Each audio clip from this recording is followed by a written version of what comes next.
llevo trabajando en televisión 30 años, llevaba tirando fotos de noticias por muchos años, pero lo primero que yo hice cuando era niño, o no niño, que era joven, sí, que yo iba al high school, es que empecé a tomar fotos en el periódico del colegio. Y después me empecé a tomar fotos de la lucha libre.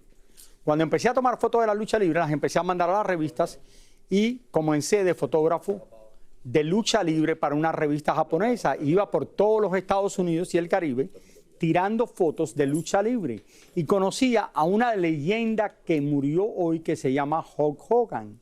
Estamos hablando de los años, finales de los años 70, principios de los años 80, en esa época que después estuvo mucho más que él estuvo mucho más en todo esto. En los años 80 hizo películas. Hulk Hogan, la leyenda de la lucha libre, falleció esta mañana a sus 71 años de edad, según informa el portal de TMZ.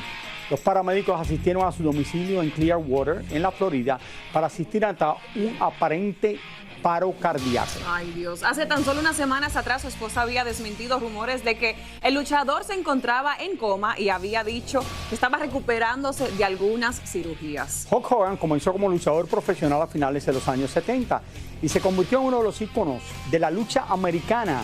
Se dice que acumuló una fortuna de alrededor de 25 millones, al igual que O.J. Simpson o La Roca.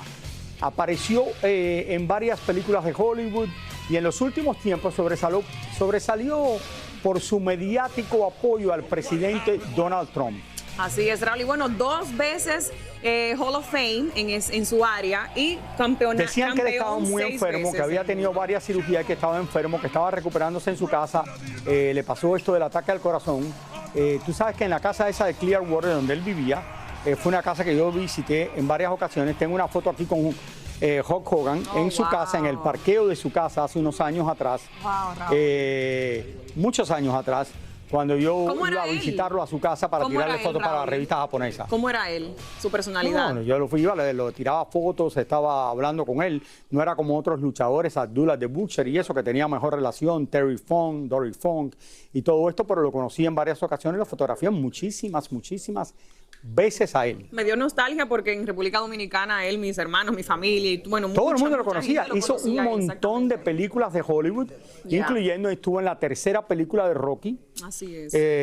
O la 4ª, creo que fue, no sé si fue la 3ª o 4ª. Pero hizo un montón de películas en Hollywood y extremadamente quizás. Qué triste, una pérdida. Yo creo que él y André de Giant protagonizaron algunas de las peleas de lucha libre más famosas en la historia. Así es, así que en paz descanse y bueno, mucha fortaleza a su familia.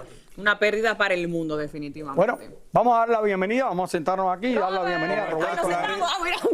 Te doy un beso. Bienvenido, Roberto. Ay, casi me caigo. Bueno, la verdad que Hulk Hogan siempre fue un ídolo de la lucha libre y fue un pionero, ahora que estaban hablando de las películas, para crear pues como esos papeles de los luchadores que siempre han dicho que son buenos actores por el tipo de deporte que hacen. Y bueno, vemos ahora un Dwayne Johnson, The Rock.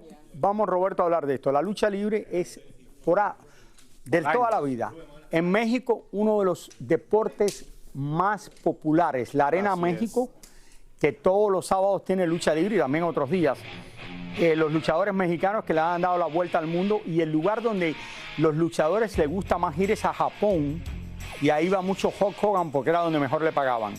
Y este hombre, al principio del WWF, en Nueva York, se convirtió de verdad en lo que era la persona más importante. Yo creo que era en un momento más famoso que la mayoría de los boxeadores. Oh, sí, totalmente. Es así, es así. Hulkmanía le decían él. Hulkmania. Bueno, vamos a cambiar un